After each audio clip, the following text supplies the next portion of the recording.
जय हिंद साथियों, बहुत बहुत स्वागत है आप सभी का। दोस्तों, आज हम व्हीकल मैकेनिक के लिए मॉक टेस्ट 4 करेंगे।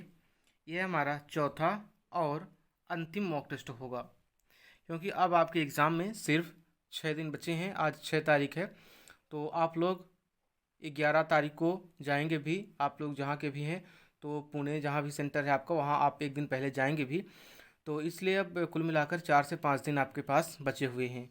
तो इन 4 से 5 दिनों में आप जो भी पिछली वीडियोस हैं उन्हीं को आप कम से कम 2 से 3 बार देख लें, और उसके अलावा आपके पास जो भी एक्स्ट्रा स्टडी मटेरियल हो उसको भी आप पढ़ कर जाएं। बाकी वीडियोस जो हैं आप वो जाते समय, स्टेशन में रहते समय या ट्रेन में बैठते समय कहीं भी हो तो उसको ईयरफोन में 1 से 2 बार सुन लें, बहुत ही ध्यान से सुने।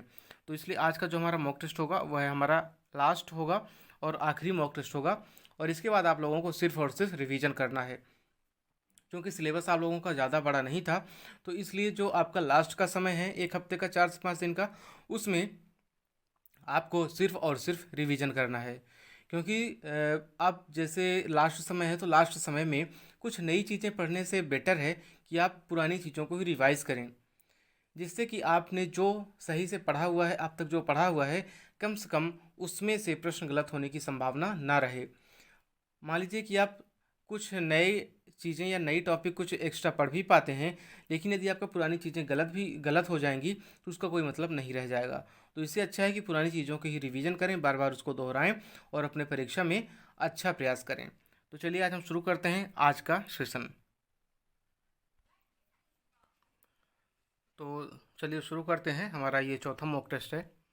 आज का हमारा जो पहला प्रश्न है वह है, सामान्यतः कुंजी मार्ग की चौड़ाई शाफ्ट के व्यास की अपेक्षा कितनी रखी जाती है। इसको अगर हम इंग्लिश में देखें तो आपका इंग्लिश में है, in journal the width of the key passes is kept relative to the diameter of the shaft. यानी कि जो शाफ्ट का डायमीटर होता है उसके अपेक्षा आपकी जो कुंजी होती है, कुंजी पास होता है, उसकी चौड़ाई कितनी होती है। तो आपका यहाँ पर जो राइट आंसर होगा वो होगा 1/4, यानी कि जो कुंजी मार्ग की चौड़ाई होगी वह शाफ्ट के व्यास की 1/4 रखी जाएगी। अगला प्रश्न है, निम्नलिखित में से कौन सा ऑयल पंप ऑयल का प्रकार है। When type oil pump, gear type oil pump, rotor type oil pump, या इनमें से सभी। तो यहाँ पर पूछा गया है कि ऑयल पंप कौन से हैं, यानी कि इनमें से कौन सा आपका ऑयल पंप है, कोई एक है या सभी हैं इनमें से। तो यहाँ पर आपके सभी ही ऑयल पंप हैं, यानी कि आपका जो आंसर होगा वो होगा answer number D. Which of the following is a type of oil pump. When type oil pump, gear type oil pump, rotor type, और राइट आंसर है ऑल ऑफ द एबव। अगला क्वेश्चन है प्रश्न number 3, carburettor के मुख्य circuit निम्न में से कौन है। आपके आंसर्स हैं, फ्लोट सर्किट, बी है high speed full power circuit, या एक्सेलरेटिंग पंप सर्किट। तो यहाँ पर आपका राइट आंसर होगा ऑप्शन नंबर डी, उपयुक्त सभी। यानी कि ये जो सभी हैं वह कार्बोरेटर के मुख्य सर्किट के रूप में काम करते हैं। इंग्लिश में देखें, विच of the following is the main circuit of a carburettor. Float circuit, high speed full power circuit, accelerating pump circuit, all of the above. तो राइट आंसर आपका क्या है यहाँ पर, ऑल ऑफ द एबव। अगला प्रश्न है चौथा, कॉटर जोड़ का उपयोग कहाँ होता है। यह कॉटर जोड़ है, उसका उपयोग किस रूप में किया जाता है। आपके ऑप्शंस हैं, दो समांतर शाफ्टों को जोड़ने के लिए, या दो अक्षीय यानी को एक्सियल शाफ्टों को जोड़ने के लिए, या दो एक अक्षीय छड़ों को जोड़ने के लिए। यहाँ पर बी और सी में बहुत ही छोटा सा अंतर है। यहाँ पर शाफ्ट दिया गया है और यहाँ पर छड़ दी गई है। जो आपका कॉटर जोड़ होता है उसमें कौन सा कहाँ पर प्रयोग किया जाता है। तो आपका जो राइट आंसर होगा वो होगा ऑप्शन नंबर सी, दो अक्षीय छड़ों को जोड़ने के लिए, option number C. Cotter joint is used for in joining to axial rod को जोड़ने के लिए कॉटर ज्वाइंट का यूज किया जाता है। अगला क्वेश्चन है, यदि प्रति गियर दांत यानी कि जो गियर टीथ होते हैं पिच व्यास की लंबाई होती है, इनमें से कौन सी गियर टूथ और पिच व्यास की लंबाई है। आपके ऑप्शंस हैं, मॉड्यूल, व्यासीय पिच, वृत्तीय पिच, या इनमें से कोई नहीं। आपका राइट आंसर होगा module, option number A. English में अगर इसको हम देखें तो in the length of the pitch diameter पर gear tooth right answer module. अगला क्वेश्चन है, किसी गियर पर 40 दांतें हैं, टीथ हैं तथा उनका पिच व्यास 200 मिलीमीटर है। मॉड्यूल का मान निम्न में से क्या होगा? यह आपका न्यूमेरिकल है, यह हमने रख लिया है, लेकिन आपके यहाँ पर न्यूमेरिकल नहीं पूछा जाएगा। इसका आंसर होगा ऑप्शन नंबर बी, 5 मिलीमीटर। ठीक है, इसको आप यहाँ से डिवाइड कर देंगे तो आपका आ जाएगा आंसर 5 मिलीमीटर। ठीक। अगला क्वेश्चन है, अ gear has 40 teeth and the year pitch diameter is 200 mm, the value of module. The value of module, अगर हम मॉड्यूल को कैलकुलेट करें, ये ऊपर वाले ही प्रश्न का इंग्लिश वर्जन है, अगर हम मॉड्यूल को कैलकुलेट करें तो आपका आएगा pitch diameter upon number of teeth. ये इसका फॉर्मूला होता है pitch diameter upon number of teeth. ये आपका यहाँ पर होगा, इससे आप निकाल सकते हैं मॉड्यूल की संख्या। तो मॉड्यूल की संख्या यहाँ पर क्या हो जाएगी? 5 मिलीमीटर। अगला क्वेश्चन है, भारत की सबसे लंबी नदी कौन सी है? सबसे लंबी नदी आपके ऑप्शंस हैं ब्रह्मपुत्र, कावेरी, गंगा या गोदावरी। तो भारत की जो सबसे लंबी नदी है वह होगी गंगा नदी, और अगर विश्व की सबसे लंबी नदी पूछे तो वो कौन सी होगी? नील नदी होगी लंबाई के मामले में। और अगर हम पूछें कि बड़ी यानी कि पानी की मात्रा या जो जल का बेसिन होता है उसके आधार पर ब्रह्मपुत्र सबसे बड़ी है, और जल के बेसिन के आधार पर अमेजन नदी विश्व की सबसे बड़ी है, लेकिन लंबाई में यहाँ पर गंगा और विश्व में नील नदी। अगला क्वेश्चन है, which is the longest river of India? Option number C, Ganga. Question number 8, spring का क्या कार्य होता है? आपके ऑप्शंस हैं ऊर्जा को एकत्रित करना, झटकों के प्रभाव को कम करना, बलों और गति को नियंत्रित करना या उपयुक्त सभी कार्य। तो जो आपकी स्प्रिंग है वह इनमें से सभी कार्य करती है। जो आपके व्हीकल में स्प्रिंग लगे होते हैं तो वह ऊर्जा को एकत्रित करती है, झटकों के प्रभाव को कम करती है, बलों और गति को नियंत्रित करती है, यानी कि ये आपके तीनों होंगे। जो स्प्रिंग होती है तो ऊर्जा को एकत्रित करती है, यानी कि जब आपके कहीं झटके लगते हैं तो ये ऊर्जा को, जो भी उससे ऊर्जा निकलती है उसको एकत्रित कर लेती है। शॉक्स होती है तो शॉक्स के जो यदि कम ज़्यादा होते हैं तो उसको प्रभाव को कम करती है, और इन दोनों के माध्यम से जो बल होता है व्हीकल पर लगने वाला और उसकी गति को नियंत्रित भी करता है। What is the function of a spring? To store energy, to store the effect of shocks, controlling force and motion, यानी कि ऑल ऑफ द एबव। अगला क्वेश्चन है, निम्नलिखित में से कौन सा इंजन साइकिल के अंतर्गत घटित होने वाला स्ट्रोक है? साइकिल यानी कि जो आपका इंजन साइकिल होती है 4 तरह की, वह बोल रहा है यहाँ पर। तो आपके ऑप्शन हैं सक्शन स्ट्रोक, कंप्रेशन, पावर और उपयुक्त सभी। तो यहाँ पर जो साइकिल स्ट्रोक है यहाँ पर सभी होते हैं, यानी कि यहाँ पर आपका जो ऑप्शन होगा ऑप्शन नंबर डी सही होगा।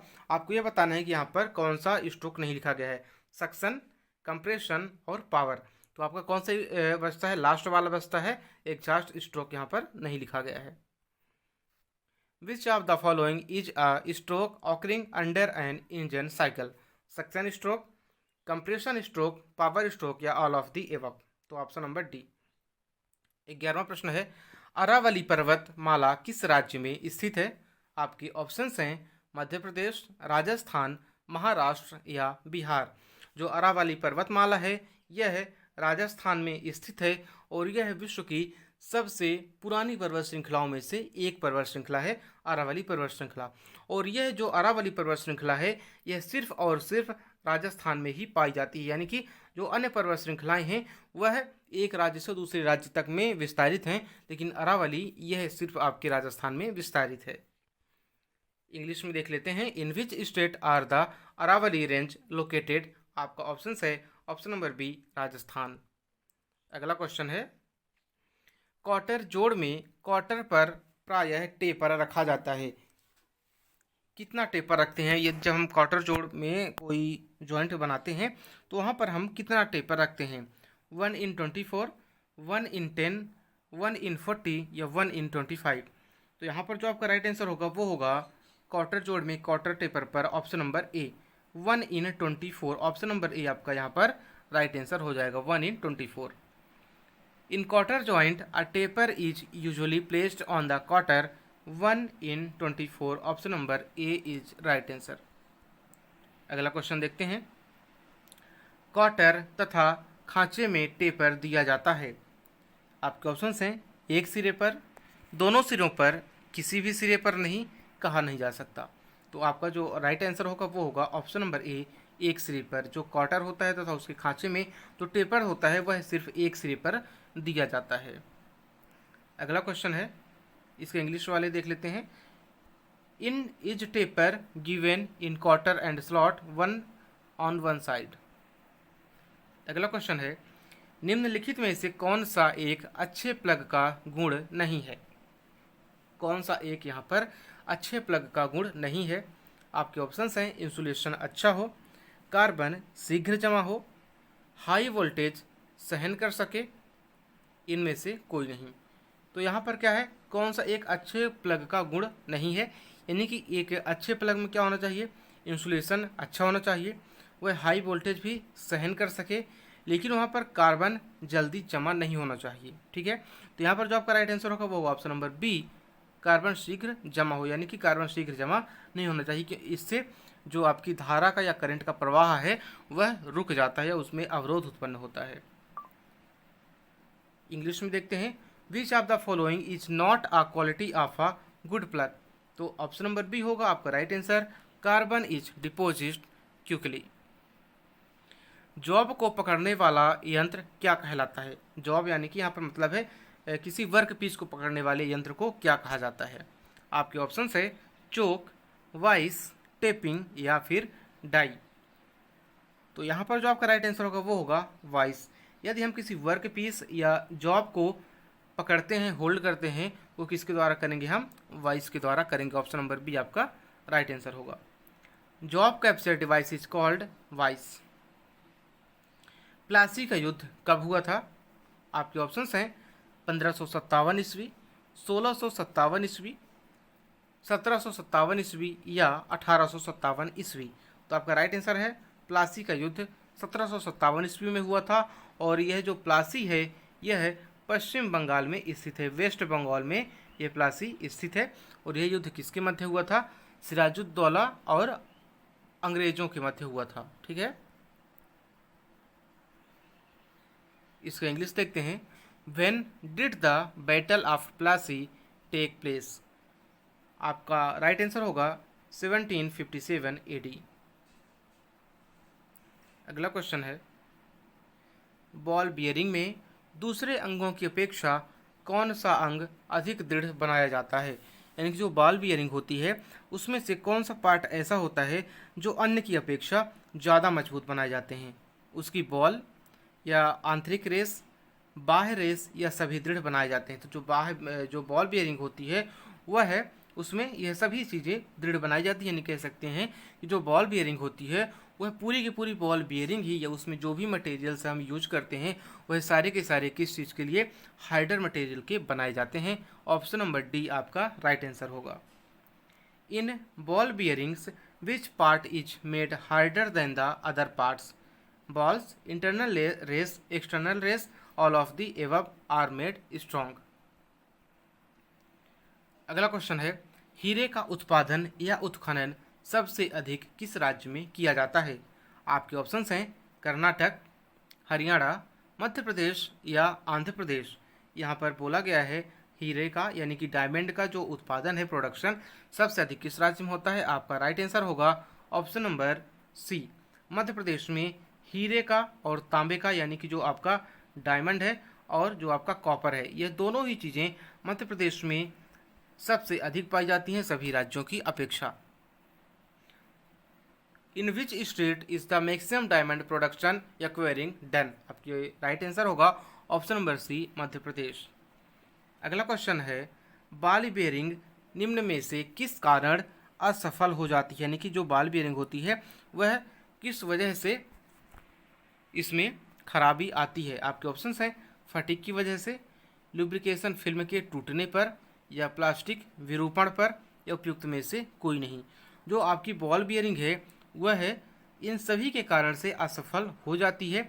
यानी कि यहाँ पर ऑप्शन होना चाहिए उपयुक्त सभी। ठीक है, तो ये आपके तीनों ही आंसर राइट आंसर हैं, यहाँ पर होना चाहिए उपयुक्त सभी। ठीक है, अगला क्वेश्चन है, ball bearing fails due to fatigue, breakage of lubrication film, plastic deformation, all of the above. Question number 20 है, फिक्स्ड डाई क्या है? आपके ऑप्शंस हैं डाई की बनावट जैसी नट, इसके अंतर्गत 4 छिद्र पाए जाते हैं या किए जाते हैं, और नट एक से ही साइज का होता है, यानी कि जो फिक्स्ड डाई है वह है उसमें नट एक ही साइज का होता है। आपका राइट आंसर क्या होगा? उपयुक्त सभी। यह एक फिक्स्ड डाई की ये सारी की सारी प्रॉपर्टी है। यह क्या होगा? उपयुक्त सभी। ऑप्शन नंबर डी आपका राइट आंसर होगा। What is fixed die? तो nut like texture of die. 4 holes are made in it. Nuts are of the same size. All of the above is right answer. अगला प्रश्न है mechanical break में, यहाँ पर कुछ 1 minute शायद प्रश्न डिस्टर्ब है। यह है आपका प्रश्न यहाँ पर डिस्टर्ब है, कुछ यहाँ पर छूट गया है। अगला प्रश्न हम देखते हैं।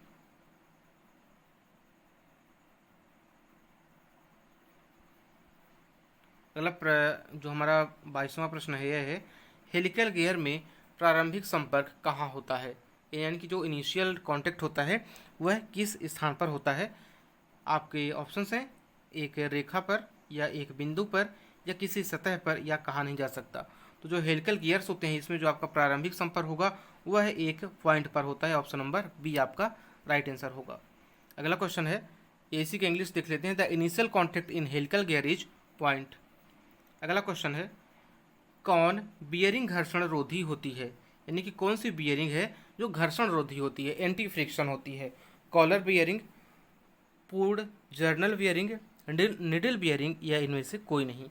तो आपकी राइट आंसर है निडल बियरिंग। जो आपकी निडल बियरिंग है यह एक घर्षण रोधी बियरिंग होती है। Option number C is right answer. Which bearing is anti friction? Needle bearing.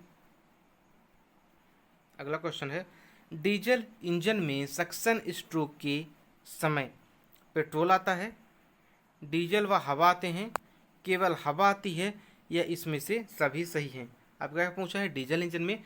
तो आपका जो डीजल इंजन है तो यहाँ पर पेट्रोल तो बिल्कुल नहीं आएगा, ठीक है, यानी कि पहला ऑप्शन तो आपको पहले ही गलत हो गया। फिर क्या है केवल हवा आती है। अब सक्शन स्ट्रोक में यदि हवा बस आएगी तो क्या आपका फ्यूल बर्न हो पाएगा? ऐसा बिल्कुल नहीं होगा। तो आपका एक ही ऑप्शन बचता है, क्या होगा? डीजल व हवा आती है, यानी कि ऑप्शन नंबर बी आपका राइट आंसर हो जाएगा। At the time of suction stroke in diesel engine diesel and air come. Suction stroke में डीजल और एयर का मिक्सचर आता है। अगला प्रश्न है इंजन ऑयल भरने वाला भाग क्या कहलाता है? आपके ऑप्शंस हैं oil gun, oil tank, oil pump या ऑयल स्टोरेज। जिससे इंजन ऑयल हम भरते हैं उसे कहा जाता है oil pump. Option number C is right answer. What is the part that fills engine oil called oil pump? अगला क्वेश्चन है शोर कम से कम रखने के लिए निम्न में से कौन सा गियर प्रयोग में लाया जाता है? शोर को कम से कम रखने के लिए involute spur gear, bevel gear, helical gear या माइटर गियर। इसको शायद आपने पिछली क्लास में भी देखा था, यह बहुत इंपॉर्टेंट गियर होता है।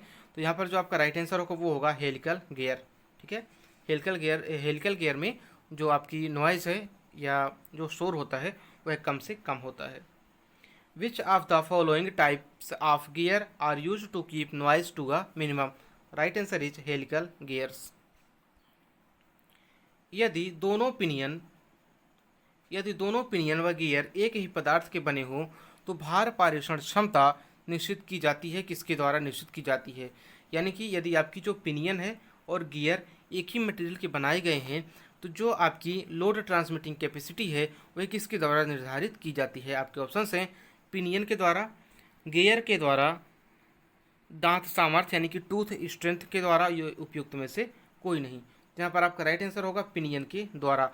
यदि आपका पिनियन और गियर एक ही पदार्थ के बने हैं, एक ही मटेरियल के बने हैं, तो उसमें लोड ट्रांसमिशन की कैपेसिटी होगी वह पिनियन के द्वारा डिसाइड की जाती है। In both if the both pinion and gear are made of the same material then the load transmitting capacity is determined by pinion. Option number A. अगला question है निम्नलिखित में से कौन फ्रंट एक्सल का भाग नहीं है? आपके ऑप्शंस हैं gun metal bush, two side, king pin या थर्स्ट बियरिंग।